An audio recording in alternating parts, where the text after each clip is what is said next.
వచ్చే అసెంబ్లీ ఎన్నికల బరిలో ఉంటామంటూ జాగృతి అధ్యక్షురాలు కవిత అనటం చర్చకు దారితీసింది.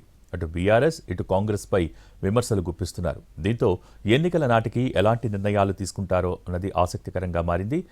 ఎన్నికలు ఉన్నా లేకున్నా ప్రజల మధ్యలోనే ఉంటామని చెప్పారామె. 2029లో అసెంబ్లీ ఎన్నికలు వస్తాయని నేను అనుకుంటున్నాను. అప్పుడు మాత్రం మేము బరిలో ఉంటాం, అందులో అనుమానం లేదు. ప్రయారిటీ అది ఉంటుంది.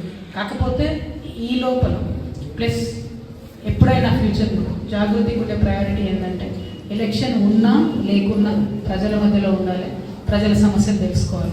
నేను ఎంపీ అయిన తర్వాత కూడా మీరు నా ట్విట్టర్, ఫేస్బుక్ మొత్తం చూడొచ్చు, అన్ని డిజిటల్ రికార్డ్స్ ఉంటాయి కదా. ఇప్పుడైతే ఎంపీ అయిన తర్వాత కూడా మా నాన్నగారు అప్పుడు చీఫ్ మినిస్టర్గా ఉన్నప్పుడు కూడా కేసీఆర్ గారు, నేను పర్టికులర్గా మన ఊరు మన ఎంపీ అనే కార్యక్రమం పెట్టుకొని ప్రతి ఊరు తిరిగిన మా ఎంపీ కాన్స్టిట్యున్సీ, ప్రతి ఒక్క ఊరు.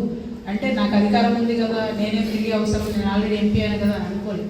ఎప్పుడైనా నేను ప్రజల మధ్యలో